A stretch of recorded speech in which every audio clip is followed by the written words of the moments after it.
lado você tem as pessoas e a sua natureza pecaminosa, e essa atitude do homem de desobedecer a Deus, de ficar longe de Deus, abre um abismo, um buraco, um distanciamento para com Deus. Por quê, Fernando? Porque Deus, o Criador, é santo. E Deus não está junto do pecado. A decisão do homem de pecar ou de andar longe de Deus trouxe para toda a humanidade um distanciamento para com Deus. Uma distância para a fonte de energia e de vida para a humanidade. Essa decisão tem feito com que as pessoas tentem construir pontes, tentem construir maneiras de chegar até Deus, de chegar ao outro lado, de agradar o coração de Deus. Por exemplo, as boas obras.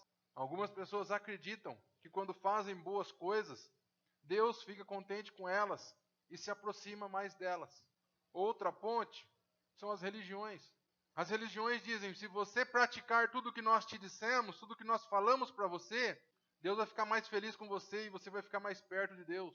Outras, as filosofias. Nós vimos aqui na primeira conversa nossa, quando Paulo está quebrando ideias filosóficas da igreja de Colossos, que acreditavam que pelo entendimento, pela boa filosofia deles, eles conseguiriam resolver o seu problema da vida. Mas nenhuma dessas pontes, querido, consegue nos levar para o outro lado. Nenhuma dessas pontes é a solução.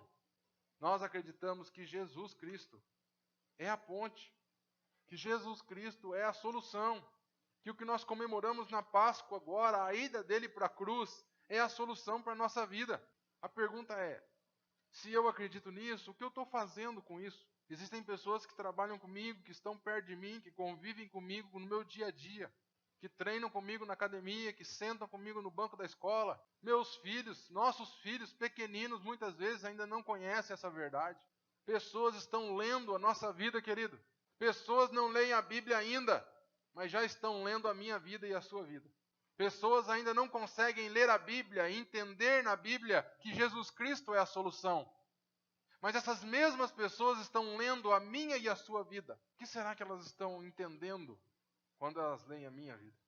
Quando eu e você somos portadores dessa mensagem, eu já falei isso aqui inúmeras vezes, por que Jesus, quando eu aceitei a Ele, dobrei o meu joelho e falei assim, eu creio nessa ponte, eu creio que Tu és a ponte, Senhor, eu creio que Tu me conecta com Deus. Por que Jesus não estalou o dedo e me matou na hora? Melhor coisa que Deus tinha para fazer era isso. Fernando, olha lá, Fernando aceitou Jesus, mata ele agora. Por quê? Está garantida a fatura, mais um para o céu. Por que ele não fez isso? Pelo mesmo motivo pelo que ele não fez com Paulo, e com Silas, e com os apóstolos, e com toda a igreja. Porque outras pessoas precisam saber, outras pessoas precisam ter contato com esse evangelho que é poderoso. Esse evangelho que quando chega na cidade, aonde tem um cego, transforma a vida daquele cego, e automaticamente aquele cego começa a ir para o sinédrio e andar naquela cidade, e todos começam a ver que algo diferente. Esse evangelho que chegou numa cidade chamada Gadara, aonde tinha um homem endemoniado, aonde ninguém se aproximava daquele homem de medo, um homem que era amarrado por corrente. Mas esse evangelho poderoso, quando chega perto daquele homem, rompe com aquilo tudo, arrebenta com aquelas prisões espirituais daquele homem e transforma aquele homem em um missionário, em um portador dessa boa notícia. Ele vai para a sua família e conta o encontro que ele teve com esse evangelho.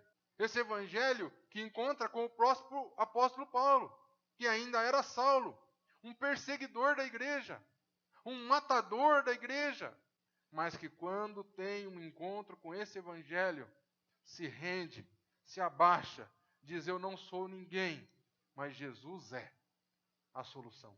E ele decide sair, indo de cidade em cidade, dizendo para as pessoas, olha, não é a filosofia dos gregos que é a solução, não é o poderio romano que é a solução, não é o pensamento gnóstico que é a solução, não é o pensamento dos fariseus, dos saduceus, de cumprir a lei, de cumprir a religiosidade que é a solução. Eu descobri a solução para a sua vida aí em Filipe, aí na Galácia, a solução para a sua vida aí em Corinto é Jesus, o Cristo. E Paulo diz, eu não me envergonho do Evangelho, porque o Evangelho é poder de Deus para a salvação.